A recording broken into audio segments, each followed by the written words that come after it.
Good morning everyone दोस्तों, आज है अक्टूबर 20 2022 और हम लोग करने वाले हैं द हिंदू न्यूज़पेपर के एनालिसिस। मेरा नाम है सितेंद्र चौधरी और जैसे कि आप लिस्ट में देखते हो आज बहुत सारे टॉपिक हम लोग करने वाले हैं। और मजेदार बात यह है कि आज ये जितने भी टॉपिक है ना, ज्यादातर नए हैं। पुराना रिपीटेड टॉपिक जिसमें हार्डली कोई होगा। तो देख लेते हैं एक बार कौन कौन से टॉपिक करने वाले हैं। पहला टॉपिक रहने वाला है स्वदेश दर्शन स्कीम के बारे में। हम लोगों ने पहले इसके बारे में बिल्कुल भी बात नहीं किया है, क्योंकि लास्ट टाइम जब ये स्कीम लॉन्च हुई थी वो 2014-15 में हुई थी। उसके बारे में आज हम इसके बारे में चर्चा कर रहे हैं। तो नया है बिल्कुल आपके लिए, ध्यान से देखना जरूर इसको। वेब 3 इकोसिस्टम के बारे में आपको बताऊंगा ये क्या है, क्यों न्यूज में है और आने वाले समय में ये हमारी लाइफ को क्यों डोमिनेट करने वाला है। ये भी बड़ा इंटरेस्टिंग रहने वाला है। साइंस एंड टेक वाले पर्सपेक्टिव से जो नई डिस्कवरीज होती हैं, नई चीजें इंट्रोड्यूस होती हैं, वो काफी इंपॉर्टेंट हमारे लिए हो जाता है। वल्चर कंजर्वेशन के बारे में भी पहले हम लोगों ने बात नहीं किया है, तो थैंक्स टू तमिलनाडु गवर्नमेंट कि ये टॉपिक हमारे सामने लेके आए हैं। तो थोड़ा इसके बारे में हम लोग जानेंगे बड़ा अच्छे से। ये भी हम आपके एनवायरमेंट इकोलॉजी के लिए काफी इंपॉर्टेंट टॉपिक है। हालांकि मुझे ऐसा लगता है कि इसके बारे में शंकर आईएएस में भी जरूर दिया होगा, अगर वो बुक पढ़ते हो आप तो उसके अंदर भी पढ़ सकते हो। यूनिफिकेशन चर्च एक जापान का टॉपिक है थोड़ा सा, क्योंकि शिंजो अबे की डेथ हुई थी तो उसके बारे में जब हम लोग पढ़ रहे थे तो इस चर्च के बारे में थोड़ा हम लोगों ने डिस्कशन किया था। आज थोड़ा सा और जानेंगे क्योंकि एक्सप्लेनर सेक्शन में आज आया हुआ है। बहुत ज्यादा नहीं जाएंगे डिटेल में, क्योंकि यूपीएससी के पर्सपेक्टिव से मुझे नहीं लगता बहुत इंपॉर्टेंट है, बट थोड़ा सा पता होना चाहिए दुनिया में क्या हो रहा है हल्का फुल्का उसके लिए, है ना। मतलब ये टॉपिक हम लोग सिर्फ एंटरटेनमेंट के लिए पढ़ेंगे, आप ये कह सकते हो। चाइना ब्लॉक्स इंडिया एफर्ट्स, तो भाई चाइना ने अपना जो दोगलापन है, जो डबल स्टैंडर्ड है, वो दोबारा से दिखाया है और इंडिया के एफर्ट्स को ब्लॉक कर दिया है यूनाइटेड नेशन सिक्योरिटी काउंसिल में। वो क्या पूरा मामला है आपको बताऊंगा।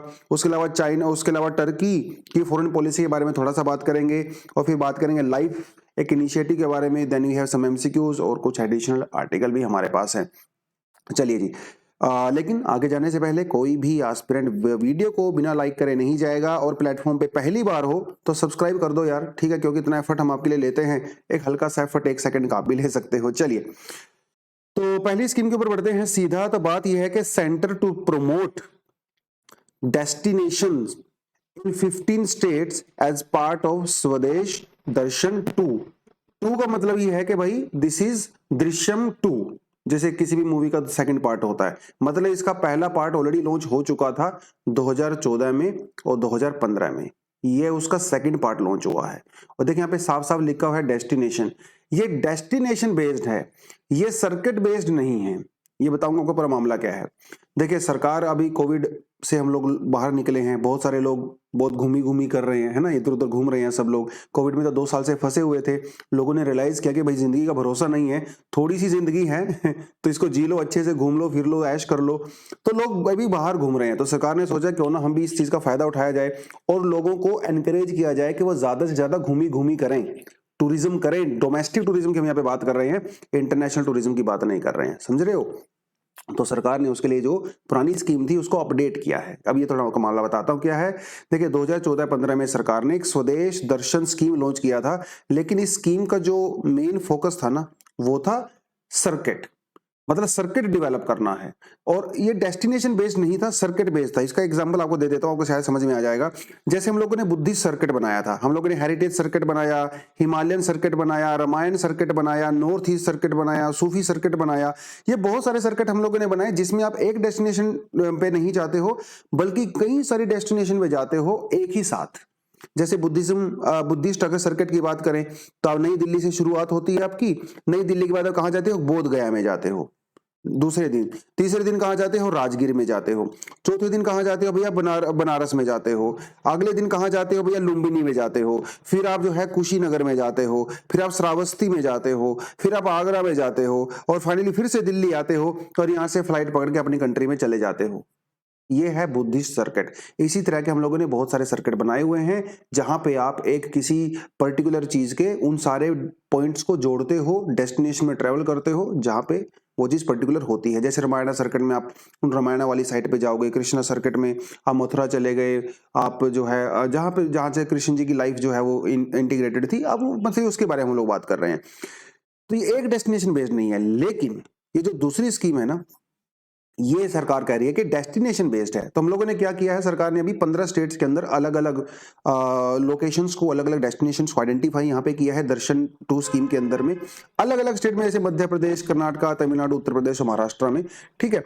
और हर स्टेट से 2 डेस्टिनेशन को यहाँ पे सिलेक्ट किया गया है और जैसे ग्वालियर, चित्रकूट, खजुराहो मध्य प्रदेश में, उसके अलावा जैसे अजंता लोरा महाराष्ट्र में, ठीक है, झांसी प्रयागराज उत्तर प्रदेश में, इस तरह की जो है कुछ साइट्स को हम लोगों ने यहाँ पे आइडेंटिफाई किया है।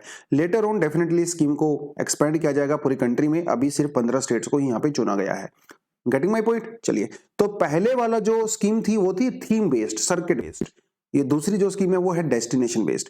यही चीज आपसे यूपीएससी में पूछता है, वो हल्का सा एक वर्ड को रिप्लेस करेगा इधर से उधर और हमारे पूरे कंसेप्ट धराशायी हो जाएंगे। हम लोग क्या करते हैं कई बार ओवर कॉन्फिडेंस में चीजें, क्योंकि हमें पढ़ी होती हैं, हम प्रॉपर स्टेटमेंट को अच्छे से पढ़ते नहीं है, वहां पे क्लिक मार के आ जाते हैं और फिर घर पे आते हैं, की चेक करते हैं और माथा पटकते रहते हैं।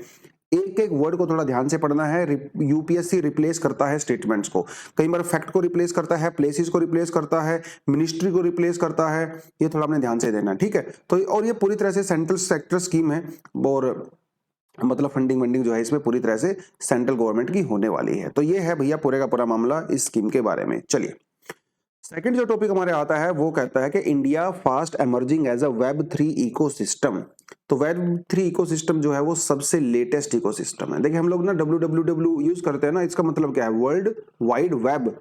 वेब मतलब वेबसाइट, वेब मतलब वेबसाइट। जब से आपने होश संभाला है ना, देखिए आप में से क्योंकि मोस्टली जो स्टूडेंट्स हैं वो मेरे ख्याल से 1995 के बाद ही पैदा हुए होंगे मोस्टली, राइट।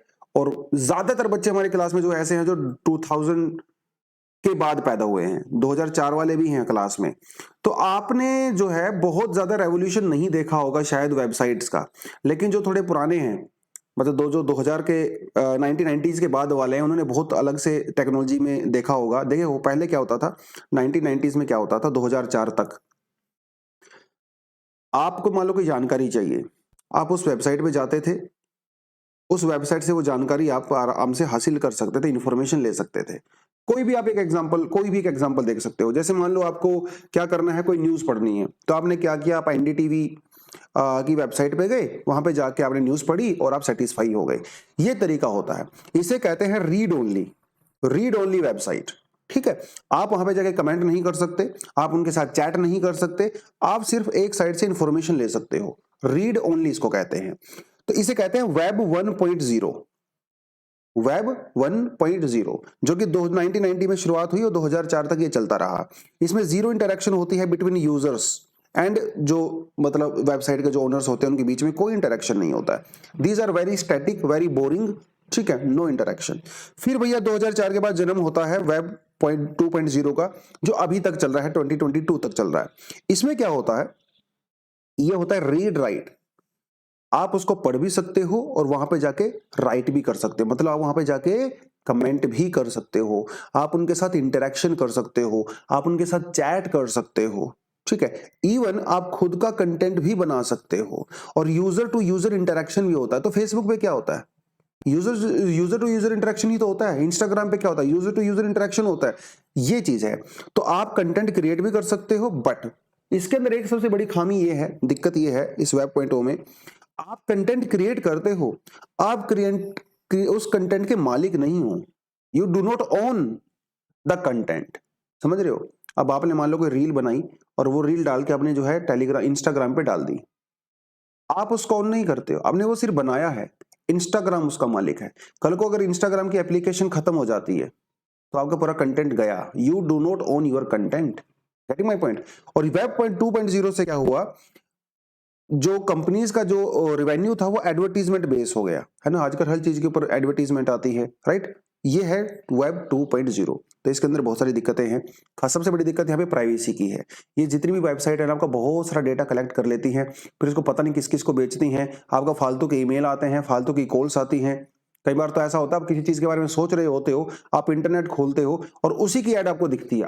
आप कई बार लगता है यार मैंने तो ये सिर्फ सोचा था, ये कैसे आ गया, है ना। होता ना कई बार आप दोस्त से बात कर रहे हो, मान लो आपने दोस्त से बात किया, यार मुझे ना एक आईफोन लेना है, और आपने आधे घंटे बाद वेबसाइट ओपन की और आईफोन की एडवर्टीजमेंट आपके सामने आ गई कि देखो दिवाली पे छूट मिल रही है। ऐसा होता है क्योंकि आपके जो मोबाइल फोन के वगैरह के जो माइक होते हैं ना, हम लोग इतनी सारी फालतू की एप्लीकेशन वगैरह डाउनलोड कर लेते हैं और ऐसे बिना पढ़े लिखे उनको ऐसे इंस्टॉल कर लेते हैं, तो कई बार आपका माइक ऑन रहता है। आपके फोन का माइक। तो जब बात करते हो, यार दोस्तों से बात करते हो, तो माइक उसको कैप्चर कर लेता है कि ये आदमी इस चीज के बारे में बात कर रहा है, और आपको एडवर्टीजमेंट दिखा दी जाती है। ये कोई कहानी नहीं है, ये एक्चुअली होता है। ये गूगल के जो मिस्टर सुंदर पिचई हैं, उन्होंने इसको अग्री किया है कि हाँ ऐसा होता है, समझ रहे हो। तो प्राइवेसी इज ए मिथ आज के जमाने में। तो वेब 3.0 ने ये कहा कि हम लोग इस चीज को दूर करेंगे। तो इसमें क्या होता है, वेब 3.0 में कोई भी आपके डेटा को ओन नहीं करता है, आप खुद अपने डेटा को ओन करते हो, समझ रहे हो।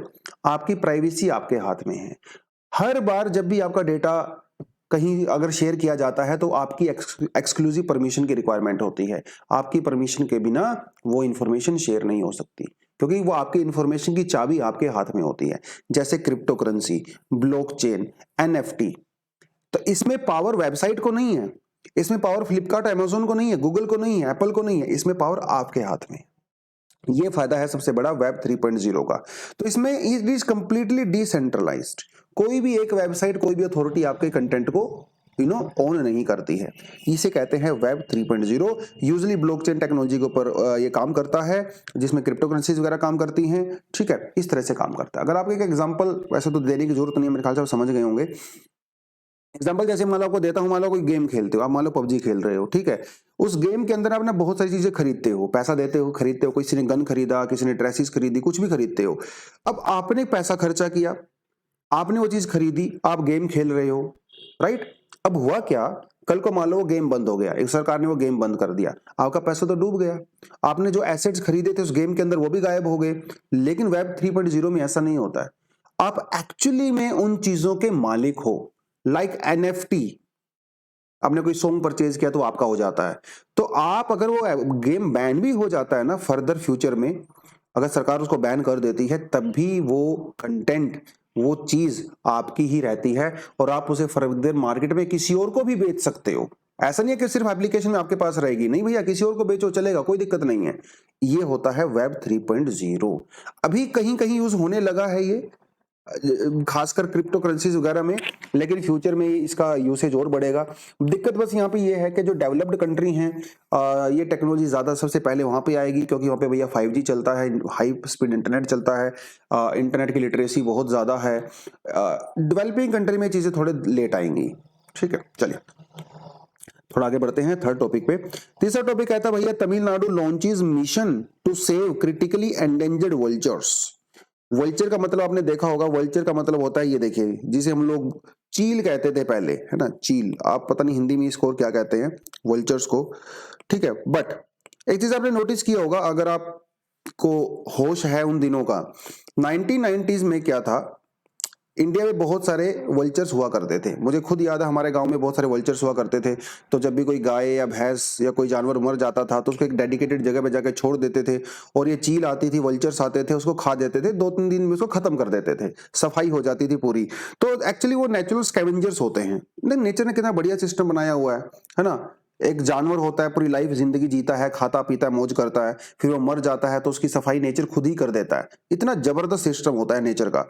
बट समस्या ये हुई, 1990s में ठीक ठाक चल रहा था, फिर 1990s में जब ग्लोबलाइजेशन आया और वो सारी चीजें हुई, तो लोगों ने क्या किया, जब मिल्क की डिमांड इंक्रीज होने लगी, लोगों की थोड़ी इनकम में बढ़ने लगी, वो सारी चीजें हुई। 1993 से लेके 2003 के बीच में इंडिया में वल्चर्स की जो पॉपुलेशन है, कुछ आंकड़े कहते हैं कि वो 96, कुछ आंकड़े कहते हैं कि 99% तक खत्म हो गए। हमने खुद देखा है इस चीज को, क्योंकि हमारे यहाँ पे इतने वल्चर्स हुआ करते थे। 5-6 साल के अंदर अंदर हमें कोई भी चील दिखाई नहीं देती। आज मेरे गांव में एक भी चील नहीं आती है, ठीक है। वल्चर्स खत्म हो गए पूरे इंडिया से। उस समय अफवाह, मुझे याद है छोटे हुआ करते थे हम लोग, ये अफवाह उड़ाई जाती थी कि अमेरिका ने कोई गैस छोड़ दी है जानबूझ के, और जिसकी वजह से वल्चर खत्म हो गए हैं, ऐसी कुछ अफवाहें उड़ती थी उन दिनों। बट इसका रीजन हमें अभी पता चला है। इसका रीजन क्या है, इसका रीजन है एक दवाई, ठीक है, उसका नाम है डाइक्लोफेनेक। ये दवाई है, मैंने कहीं पे डाला हुआ था उसको, हाँ, कॉजेज ऑफ द डिक्लाइन। ये दवाई है डाइक्लोफेनेक, जो कि कैटल्स में यूज की जाती है। गाय और भैंस हमारी जो होती हैं, उनके लिए एंटी इन्फ्लेमेटरी ड्रग होती है ये, ठीक है। एंटी इन्फ्लेमेटरी ड्रग होती है जो कैटल्स को दी जाती थी। अब समस्या ये है कि ये कैटल के ब्लड में आ जाती है। अब जब वो कैटल मर जाता है तो उसको तो वल्चर्स खाते हैं। समस्या डाइक्लोफेनेक की ये है कि जो वल्चर इसको खाते हैं, ये उनकी किडनी को फेल कर देता है। तो वल्चर्स की किडनी फेल होने लगी, वल्चर्स मरने लगे और एक 5, 7, 10 साल के अंदर ही इंडिया में 99% वल्चर्स खत्म हो गए अनफॉर्चुनेटली। तो जब तक वही साइंटिस्ट लोगों ने ये डिस्कवर किया कि अच्छा डाइक्लोफेनेक कैसा करता है, तब तक जो है वो ट्रेन स्टेशन से छूट चुकी थी, वल्चर्स हमारे यहाँ पे खत्म हो चुके थे। बहुत बाद में सरकार ने रियलाइज किया कि ये हम लोगों से क्या गलती हो गई, तो इसको कम से कम जो थोड़ा बहुत बचा हुआ उसे कंजर्व करें। तो ये सरकार ने बाद में जो है फाइनली रियलाइज किया। तो ये पूरे का मामला यहाँ पे चल रहा था। और इंडिया की अगर हम लोग बात करें तो 4 स्पीसीज वल्चर के इंडिया में पाए जाते हैं। Oriental white backed vulture, long billed vulture, red headed vulture और इजिप्शियन वल्चर, ये आपको पता होना चाहिए। जिनमें से पहले जो 3 वल्चर हैं वो नीलगिरी में और सत्यमंगलम में पाए जाते हैं साउथ इंडिया में, और जो इजिप्शियन वल्चर है वो जो है धर्मपुरी नाम की जगह पे पाया जाता है। तो ये तो हल्का सा आपको पता होना चाहिए। अगर हम स्कीम की बात करें तो सरकार ने कई सारे इनिशिएटिव यहाँ पे लिए हुए हैं। जैसे आप देख सकते हो vulture action plan 2025, vulture safe zone programme, central zoo authority ने भी जो है, बॉम्बे नेचुरल हिस्ट्री ने भी जो है एक वल्चर कंजर्वेशन ब्रीडिंग प्रोग्राम चलाया हुआ है।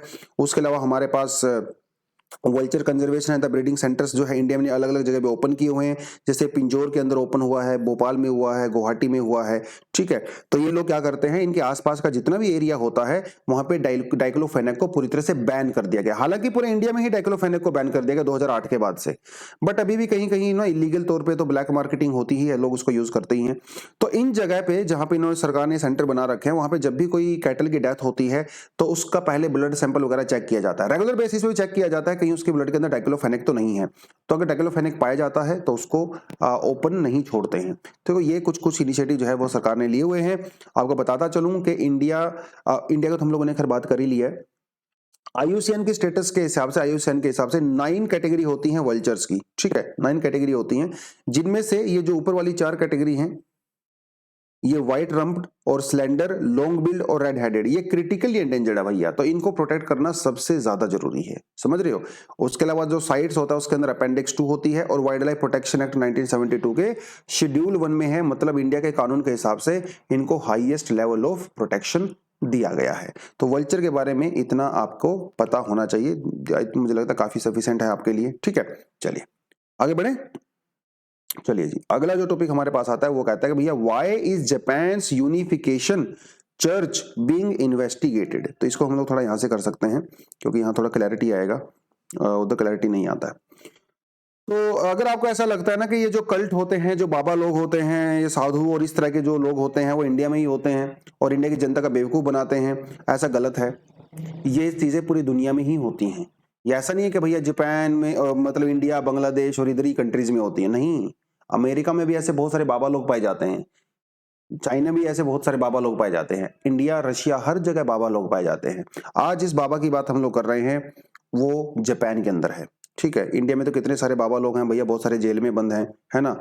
YMC स्क्वायर वाले बाबा भी हैं हमारे यहाँ, तो एक से एक बाबा बड़े पड़े हैं। India is a country of sadhu sanyasis, बहुत सारे अच्छे हैं ऑफ कोर्स, आपको आपका मार्गदर्शन करते हैं, लेकिन बीच में जो है वो फ्रॉड भी निकल आते हैं बहुत सारे।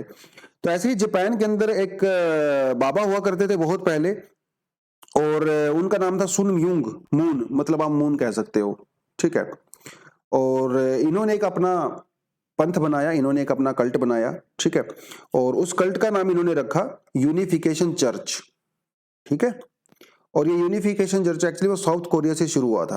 आपको ये पता है कि जापान का जो कंट्रोल है वो साउथ कोरिया के ऊपर हुआ करता था, चाइना के ऊपर भी हुआ करता था, और जापान वालों ने ना वहां पे बहुत बहुत ज्यादा चीजें खराब किया।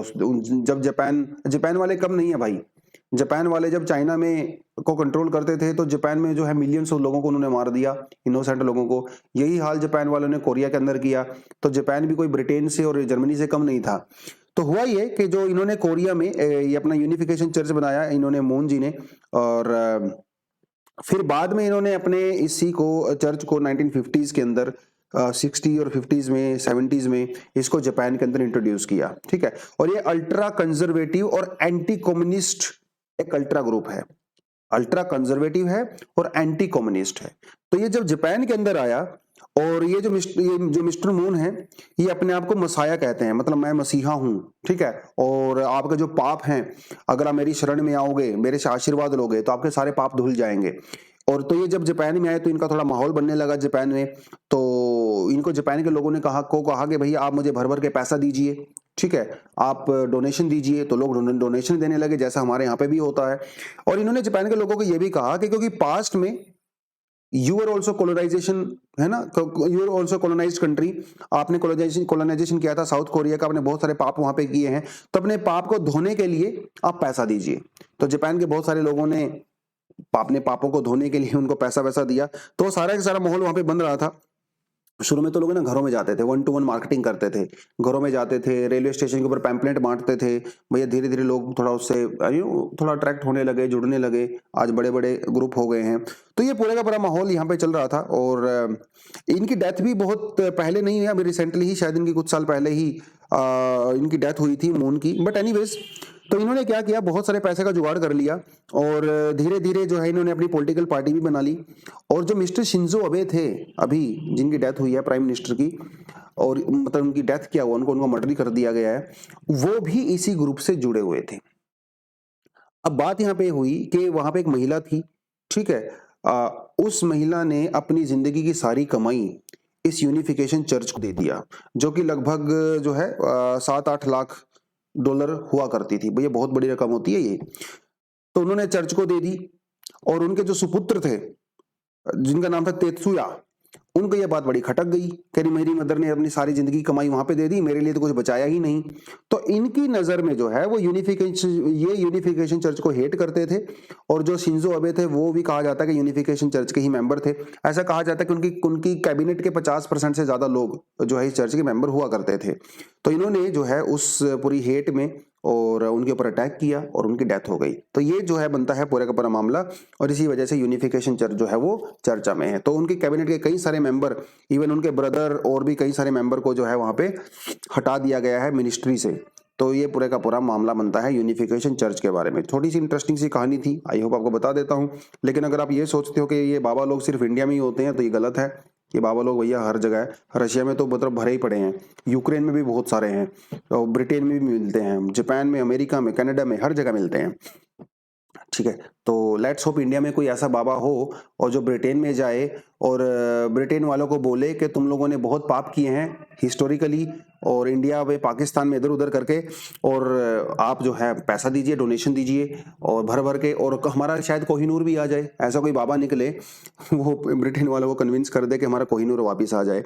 खैर, थोड़ा सा आगे बढ़ते हैं। कहता है भैया हेल्ड बाय द चाइनीज, और ये क्या पूरा मामला है देखा को बताता चलूं कि अभी इंडिया और अमेरिका ने यूनाइटेड नेशन सिक्योरिटी काउंसिल के अंदर एक रेजोल्यूशन पास किया था, जिसमें हमारा ये हमने कहा था कि भाई जो लश्कर तैयबा के जो कमांडर हैं शाहिद महमूद, इनको इंटरनेशनल टेररिस्ट डिक्लेयर कर दिया जाए। लेकिन जैसा कि आपको पता है चाइना हमेशा ऐसा करता है। चाइना ने पिछले 4-5 महीने में 3-4 बार इस प्रपोजल को डिक्लाइन कर दिया है। मतलब उन्होंने एक तरफ से ना नहीं बोला है, उन्होंने सिर्फ होल्ड पे रखा हुआ है, होल्ड पे रखा हुआ है, ना नहीं किया है। होता है ये होल्ड क्या होता है आपको बताता चलूं। यूनाइटेड नेशन सिक्योरिटी काउंसिल के अंदर ये प्रोविजन होता है कि कोई भी मेंबर जो वहां पे होता है, और ये चाइना के पास तो वीटो है ना, वो तो उसकी पावर तो अलग ही हो गई, कि किसी भी प्रपोजल को अगर वो मना नहीं करना चाहते तो उसको होल्ड पे रख सकते हैं। होल्ड करने का मतलब ये है कि उसको फर्दर स्टडी करने के लिए होल्ड पे कर सकते हैं, राइट। तो देखिए यूनाइटेड नेशन सिक्योरिटी काउंसिल में क्या रहता है कि जो टेररिस्ट होते हैं, इंडिविजुअल टेररिस्ट, और जो टेररिस्ट ग्रुप्स होते हैं उनको, जो अल कायदा से और आईसिस से एफिलिएट होते हैं, उनको बैन कर दिया जाता है। और जैसे जैसे मोहम्मद हुआ, लश्कर तैयबा हुआ, ये भी इन्हीं से एफिलिएटेड है, तो इनको बैन कर दिया गया है। समस्या ये है कि ये मेंबर्स की यहाँ पे काफी इंपॉर्टेंट पावर हो जाती है, तो चाइना उसको होल्ड कर देता है। चाइना कहना कि भैया मेरे पास प्रॉपर एविडेंस नहीं है इनको टेररिस्ट डिक्लेयर करने के, इसलिए मुझे और स्टडी करने के लिए टाइम चाहिए, तो चाइना कर देता है होल्ड। अब एक बार में वो 6 महीने के लिए होल्ड कर सकता है। 6 महीने के बाद वो प्रपोजल दोबारा से आता है, दोबारा से प्रपोजल आता है, वो फिर से उसको होल्ड कर देते हैं। यही हंगामा कर रहा है चाइना, ठीक है। बट चाइना ने इसके लिए रीजन क्या दिया? देखिए चाइना ने ऐसे खुल के कोई रीजन नहीं दिया है कि हम ऐसा क्यों कर रहे हैं, वो सिर्फ इतना कहता है कि मेरे पास प्रॉपर एविडेंस नहीं है, I need more time to study this whole issue. ये पूरे का पूरा मामला बनता है। लेकिन सबको पता है भाई पाकिस्तान चाइना की गहरी दोस्ती है, तो पाकिस्तान तो कभी भी नहीं चाहेगा कि ऐसे लोगों को टेररिस्ट डिक्लेयर कर दिया जाए। उसकी कंट्री में रहते हैं तो उसकी तो वैसी मिट्टी पलीत हो जाएगी, और पाकिस्तान की तो वैसे भी मिट्टी पलीत हुई पड़ी है, क्योंकि वैसे भी वो FATF की ग्रे लिस्ट में है। सारी दुनिया को पता है कि पाकिस्तान एक टेररिस्ट कंट्री है, इसमें कोई डाउट नहीं। बट चाइना उसकी जहां तक हेल्प करता है वो करना चाहता है। और ऐसा जो है जो जैशे मोहम्मद के फाउंडर हैं मसूद अजहर, उनके केस में भी हुआ था। देखिए जैशे मोहम्मद, ये मसूद अजहर तो वैसे भी दुनिया में बहुत जाना माना टेररिस्ट है यार, बहुत बदनाम है। इंडिया की जेल में बंद था ये, हम लोगों ने पकड़ लिया था इसको, हम लोगों ने इसको पकड़ के जो है तिहाड़ जेल में डाल दिया था। हुआ ये कि इंडियन एयरलाइंस की एक फ्लाइट को हाईजैक कर लिया गया, उसे काबुल में उतारा गया, और बदले में उसमें यहाँ पे अडवाणी की सरकार, सॉरी अटल बिहारी वाजपेयी की सरकार हुआ करती थी, ये उस समय की बात है 1999 की। उस प्लेन के अंदर जितने भी लोग थे उनके बदले में मसूद अजहर को छुड़वा दिया गया, और इसमें इसको एक्चुअली छोड़ा गया मसूद अजहर को। तो भैया इससे ज्यादा और क्या प्रमाण चाहिए आपको टेररिस्ट होने का, जब पूरा प्लेन ही हाईजैक कर लिया आपको छुड़वाने के लिए। बाद में यही मसूद अजहर ने 26/11 का अटैक करवाया, और सिर्फ यही नहीं, इंडिया में बहुत सारे अटैक हुए हैं यार उस दिनों। तो सोच के देखो कि मसूद अजहर को हम लोग नहीं छोड़ते तो ये सारे अटैक नहीं होते, लेकिन अगर उसको उस समय नहीं छोड़ते तो जितने भी प्लेन में लोग थे वो शायद हो सकता है सभी के सभी मारे जाते। तो ये इसके बारे में तो अलग से चीजें हो सकती हैं। फिर 2019 में जो पुलवामा अटैक हुआ वो भी मसूद अजहर ने करवाया। तो पहले तो चाइना इसको मना ही कर रहा था मसूद अजहर को लेके, लेकिन 2019 में जब पुलवामा अटैक हुआ फाइनली चाइना के ऊपर बहुत प्रेशर बढ़ा और उन्होंने मसूद अजहर को टेररिस्ट डिक्लेयर करवा दिया गया यूनाइटेड नेशन सिक्योरिटी काउंसिल के अंदर। तो ये पूरे का पूरा मामला यहाँ पे बनता है। तो चाइना के एक तरह से डबल स्टैंडर्ड यहाँ पे नजर आता है। एक तरफ चाइना कहता है भैया उसने एससीओ के अंदर रैट्स बनाया हुआ है एंटी टेररिस्ट और वो सब करके, एक तरफ आप जो है ये सारी चीजें कर रहे हो, ठीक है। तो ये डबल स्टैंडर्ड ही कहीं ना कहीं चाइना का नजर आता है। इंडिया के पास क्या ऑप्शन है अभी, देखिए एक तो हमारे पास ऑप्शन है तो इसको ही हम लोग और ज्यादा फ्यूचर में एक्सप्लोर करेंगे। दूसरा हमारे पास FATF वाला ऑप्शन है जिसमें हम लोग लगातार प्रेशराइज कर सकते हैं पाकिस्तान को ग्रे लिस्ट में रखने के लिए, जो हम लोग कर भी रहे हैं, ऐसी बात नहीं है। लेकिन अभी काफी चांस हैं कि इस वीक FATF से बाहर आ जाएगा पाकिस्तान और उसको दोबारा से जो ग्रे लिस्ट से हटा दिया जाएगा। तो यही ऑप्शन है कि भाई हम लोग इंटरनेशनल कम्युनिटीज को करें। हालांकि इंडिया और अमेरिका एक अपनी सेपरेट लिस्ट भी लेके आता है, हम दोनों कंट्रीज टेररिस्ट के बारे में, और जिनमें से मोस्टली टेररिस्ट वो पाकिस्तान में ही रहते हैं। तो पाकिस्तान का कोई ऐसा बनता नहीं है कि वही वो अपने आप को जो है ऐसा कंट्री बोले, सबको पता है कि टेररिस्ट को सपोर्ट करता है, इसमें किसी तरह का कोई डाउट है ही नहीं। चलिए, 2 एडिटोरियल हैं आज और दोनों के बारे में हल्का हल्का सा बात करेंगे, बहुत ज्यादा डिटेल में बात नहीं करेंगे। पहली जो एडिटोरियल है वो है टर्की के बारे में। कहता है भैया टर्की की जो फॉरेन पॉलिसी है आजकल बड़ा जोर शोर से काम कर रही है और ईस्टर्न कंट्री और वेस्टर्न कंट्री को आपस में जोड़ने का काम कर रही है, जो उनके बीच में डिवाइड आ गया है। एक बार आपको टर्की की लोकेशन दिखा देता हूँ। देखिए ये है टर्की, और टर्की का जो आधा पार्ट है, सॉरी आधा तो नहीं, थोड़ा सा इस वाला जो पार्ट है वो आता है यूरोप के अंदर, और टर्की का बाकी हिस्सा आता है एशिया के अंदर। एक चीज आपको और इंटरेस्टिंग सी जानने को मिलेगी, टर्की जो है वो नाटो का मेंबर है। और मजेदार बात यह है कि टर्की की अमेरिका के साथ बहुत ज्यादा पटती भी नहीं है, कई सारी यूरोपियन कंट्री के साथ उसकी पटती नहीं है, ब्रिटेन के साथ भी नहीं पटती है, नाटो का मेंबर होते हुए भी नहीं पटती है। टर्की जो है लगातार उनसे पंगा लेता रहता है, खासकर टर्की के जो प्रेजेंट जो प्रेसिडेंट हैं एडोवान, क्या नाम है उनका, एडोवान, उनकी तो बिल्कुल भी नहीं पड़ती है वेस्टर्न कंट्री के साथ, लेकिन मजबूरी है, वो भी नाटो का मेंबर हैं और उनको बाहर भी नहीं निकाल सकते। तो ये सारी की सारी चीजें हैं। तो टर्की जो है चाइना के साथ और रशिया के साथ, बेलारूस के साथ काफी अच्छे रिलेशन रखता है। तो इस समय जो भैया जो क्लैशेस चल रहे हैं रशिया यूक्रेन के बीच में, और जो चाइना और अमेरिका के बीच में जो इश्यूज चल रहे हैं, टर्की जो है यहाँ पे एक मीडिएशन का रोल प्ले करता है ना, एक बीच की कंट्री है। देखिए टर्की का ग्रीस के साथ भी पंगा चलता है ना, क्योंकि यहाँ पे कुछ आइलैंड्स को के कंट्रोल को लेकर इनके बीच में काफी सालों से इशू चल रहे हैं। साइप्रस को लेकर भी टर्की और ग्रीस के बीच में बहुत ज्यादा इशू चलते हैं, क्योंकि आधे साइप्रस के ऊपर टर्की का कंट्रोल है, आधे साइप्रस के ऊपर जो है ग्रीस का कंट्रोल है। और इवन 40,000 से ज्यादा ट्रूप्स टर्की के वो जो है साइप्रस के अंदर हैं। उसके अलावा जो है सीरिया में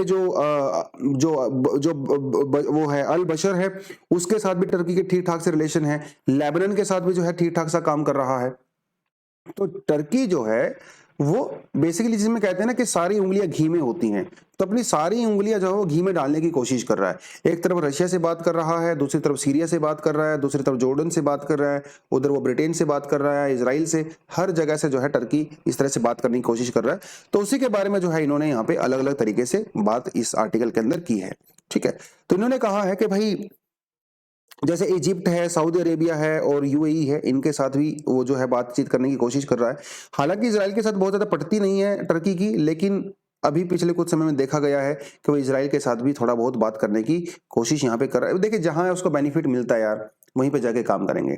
टर्की की जो डोमेस्टिक इकोनॉमी है वो पूरी तरह से बर्बाद हो चुकी है, टर्की की जो करेंसी है वो पूरी तरह से बर्बाद हो चुकी है, लेकिन डिप्लोमेटिक फ्रंट्स पे आउटसाइड वो अपनी जो ओटोमन एम्पायर वाला जो पुराना ग्लोरी थी शायद उसको हासिल करना चाहता है।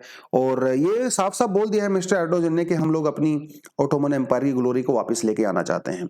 उसके अलावा सीरिया के साथ भी एंगेज हुआ पड़ा है टर्की। हालांकि पहले ऐसा नहीं था, क्योंकि जो इस समय वहां की जो लड़ाइयां चल रही हैं, टर्की जो है अपोजिट ग्रुप को सपोर्ट करता है, बशर अल असद को सपोर्ट नहीं करता है। बट अभी हल्की फुल्की बातचीत इन्होंने यहाँ पे शुरू की है। तो इन सारे के सारे चक्कर में जो ग्रीस के साथ भी पंगा ले रहा है वो इस तरह की चीजें, आपको साइप्रस वाला मैंने एंगल आपको बता ही दिया है। तो एक तो ये हो गया। दूसरा, रशिया के साथ क्या हो रहा है। रशिया के साथ भी आपको जानने को बड़ा इंटरेस्टिंग मिलेगा कि रशिया ने अभी थोड़े समय पहले लास्ट वीक एक प्रपोजल दिया था कि वो टर्की को अपना नेचुरल गैस का सेंटर बना सकता है। तो रशिया क्या करेगा, टर्की तक अपनी नेचुरल गैस लेके आएगा, वहां पे स्टोर करेगा, उसके बाद उसको यूरोप में बेच सकता है। $15 बिलियन ऑलरेडी टर्किश बैंक्स में ट्रांसफर किए जा चुके हैं बाय रशियन इन्वेस्टर्स। तो इनके बीच में भी रिलेशन जो है काफी इंप्रूव हो रहा है। इवन टर्की जो है वो रशिया के ऑयल को एक्सपोर्ट करता है दूसरी कंट्रीज को, ये ऑलरेडी हो रहा है। और ऐसा भी माना जाता है कि आने वाले समय में टर्की जो है वो शंघाई कॉरपोरेशन ऑर्गेनाइजेशन का पार्ट भी बन सकता है। सोच के देखिए, एससीओ को कहा जाता है एंटी वेस्ट ग्रुपिंग, लेकिन नाटो का मेंबर है टर्की। तो भैया नाटो का मेंबर एक ऐसे ग्रुप का पार्ट कैसे बन सकता है जो कि एंटी वेस्ट माना जाता है, एंटी अमेरिका माना जाता है, एंटी ब्रिटेन माना जाता है। ये भी काफी इंटरेस्टिंग सी चीज यहाँ पे है। तो बेसिकली एक एम्बिशन है मिस्टर एर्डोगन का, जो चाहते हैं कि माहौल कुछ बने, ठीक है। उसके अलावा देखिए ऐसा भी नहीं है कि टर्की और रशिया के बीच में हमेशा सब कुछ अच्छी अच्छी चीजें हैं। अभी थोड़ा पता आपको, अर्मेनिया और अजरबैजान के बीच में जो वॉर हुआ था, टर्की जो है यूजुअली वो अजरबैजान को सपोर्ट करता है और रशिया जो है अर्मेनिया को सपोर्ट करता है, मोर और लेस, ठीक है। तो वहां पे थोड़ा इशू है इनके बीच में, लेकिन जब पॉलिटिक्स में, जियो पॉलिटिक्स में ना कोई परमानेंट दुश्मन होता है ना ही कोई परमानेंट दोस्त होता है। यही पंगा जो है नॉर्वे के साथ भी लिया गया था, थोड़े समय पहले टर्की ने लिया था, क्योंकि बहुत सारे जो टेररिस्ट ग्रुप्स हैं जिसको टर्की टेररिस्ट ग्रुप बोलता है, वो नॉर्वे के अंदर जाके बैठ जाते हैं। तो नॉर्वे के साथ भी पंगा हुआ था टर्की का थोड़े समय पहले। तो ये अजरबैजान वाला कन्फ्लिक्ट इन्होंने यहाँ पे दिया हुआ है। एनीवेज, तो ये सारी चीजों को जोड़ के अगर हम लोग एक बात देखें तो बात यह है कि भैया टर्की के अच्छे दिन आए हुए हैं इस समय जियो पॉलिटिक्स में। डोमेस्टिकली चाहे जो भी हो रहा हो, लेकिन जियो पॉलिटिक्स में इस समय टर्की मजे लूट रहा है। हर कंट्री टर्की से बात करना चाहती है। अरे टर्की की जियोपॉलिटिक्स की पोजीशन भी तो बहुत बढ़िया है ना। एक तरफ ब्लैक सी है भाई, एक तरफ मेडिटेरेनियन सी है, ठीक है, एक तरफ यूरोप है, एक तरफ एशिया है, एक तरफ मिडिल ईस्ट है। टर्की की जियोपॉलिटिक्स पोजीशन बहुत जबरदस्त है, जियोग्राफिकल पोजीशन देखो तो। और इसी का फायदा उठा के एक समय टर्की का ओटोमन जो एम्पायर था वो इस सारे रीजन को कंट्रोल करता था। तो मिस्टर एर्डोगन चाहते हैं कि वो ऐसा दोबारा से हो जाए, ठीक है। चलिए अगला जो हमारे पास एडिटोरियल आता है दोस्तों, आता है लाइफ। इसके बारे में कुछ कंटेंट जो मैंने यहाँ पे डाला हुआ है, लाइफ के बारे में आप आराम से यहाँ पे जाके बैठ के पढ़ सकते हो, ठीक है। हुआ ये था मामला कि जब COP26 हुआ था ग्लासगो में 2021 में, यहाँ पे हमारे प्राइम मिनिस्टर मोदी जी ने एक इनिशिएटिव जो है वो लॉन्च किया था जिसका नाम है लाइफ। लाइफ का मतलब होता है लाइफस्टाइल फॉर एनवायरनमेंट। तो ये एक मूवमेंट है, ये कोई ऐसा वैसे इनिशिएटिव नहीं है, it is just a movement. Lifestyle for environment का देखिए, लाइफस्टाइल क्या होता है। लाइफस्टाइल मतलब ये होता है कि आप जो खाते हो, जो पीते हो, जो पहनते हो, जो चीजें यूज करते हो, उसी को तो लाइफस्टाइल बोलते हैं ना। तो हमारा लाइफस्टाइल ऐसा होना चाहिए जो एनवायरनमेंट के साथ बैलेंस बना के चले। ऐसा नहीं होना चाहिए कि भाई कुछ भी, मतलब आप अगर मान लो आपको अपने घर से मार्केट तक जाना है तो आप गाड़ी लेके जाओ, वो सस्टेनेबल लाइफस्टाइल नहीं है। अगर आप साइकिल से जा सकते हो या पैदल जा सकते हो, उसे कहते हैं लाइफस्टाइल फॉर एनवायरनमेंट। आप ऐसे प्रोडक्ट्स का यूज करो जो एनवायरमेंटल फ्रेंडली होते हैं, आप रीयूज करो चीजों को, बार बार रिसाइकिल करो, उस लाइफस्टाइल को कहते हैं एनवायरमेंटल फ्रेंडली लाइफस्टाइल। तो मोदी जी ने यही लॉन्च किया था। इसमें उन्होंने कहा था कि भैया एक जो हम लोग माइंडलेस तरीके से चीजों का यूज करते हैं, यूज एंड थ्रो की जो है प्रवृत्ति वो बढ़ गई है, over a period of time इसको रोकना है। और लोग प्लेनेट पीपल जो है वो हम लोगों को करना है, तो मतलब लोगों को प्लेनेट के बारे में सोचना चाहिए खुद ही। तो ये एक बेसिकली आप ये कह सकते हो कि ये पब्लिक की मूवमेंट है, ये सरकार की मूवमेंट नहीं है। तो सरकार इसमें क्या कर सकती है, सरकार बस लोगों को एनकरेज कर सकती है कि आप ऐसी प्रैक्टिसेस को करिए। तो उसके बारे में ही बेसिकली ये एक इनिशिएटिव लिखा गया और तीन तीन लोगों ने मिलकर लिखा है, शोम्बी शार्प और शोको नोडा और अतुल बगाई। भैया इतने बड़े बड़े लोग अगर इसको लिख रहे हैं तो एक देखिए, जो शोको जी हैं तो ये तो यूएनडीपी की प्रेसिडेंट भी रह चुकी हैं, और उसके अलावा जो शोम्पी शार्प जी हैं ये यूनाइटेड नेशन के जो है रेजिडेंट कोऑर्डिनेशन रह चुके हैं इंडिया में। तो बड़े बड़े लोग हैं यार, क्या बोल रहे हैं थोड़ा सा देख लेते हैं। तो एक तो इन्होंने यही कहा है कि भैया कोविड-19 के बाद जो रिकवरी हो रही है वो उतनी अच्छे से नहीं हो रही है। उसके बाद यूनाइटेड नेशंस और रशिया यूक्रेन के बीच में जो इशू चल रहा है वो अलग से प्रॉब्लम क्रिएट कर रहा है। कॉस्ट ऑफ लिविंग बहुत ज़्यादा हाई हो गई है, फूड इन्फ्लेशन बहुत ज़्यादा है, एनर्जी इन्फ्लेशन बहुत ज़्यादा है। उसके अलावा यूनाइटेड नेशन डेवलपमेंट प्रोग्राम का जो ह्यूमन डेवलपमेंट रिपोर्ट है ना, इसमें भी लगातार कंट्रीज की रैंकिंग नीचे जा रही है। ग्लोबल हंगर इंडेक्स जो है अभी अभी आया है। तो इस समय प्लेनेट में 3 सबसे बड़े चैलेंज हैं अकॉर्डिंग टू दीज पीपल। पहला चैलेंज है क्लाइमेट चेंज, दूसरा सबसे बड़ा चैलेंज है पोल्यूशन, तीसरा सबसे बड़ा चैलेंज है बायोडाइवर्सिटी लॉस। आपको जान के हैरानी होगी कि अभी तक के 9 सबसे वार्मेस्ट जो ईयर है ना वो पिछले 10 साल में आए हैं। इससे पता चलता है भैया कितना ज्यादा क्लाइमेट चेंज यहाँ पे हो रहा है। भैया heat waves, floods, droughts, cyclones बढ़ते ही चले जा रहे हैं। इसीलिए हमें डेवलपमेंट करनी है तो वो सस्टेनेबल डेवलपमेंट करनी है, एनवायरमेंट को प्रोटेक्ट करके चलना है।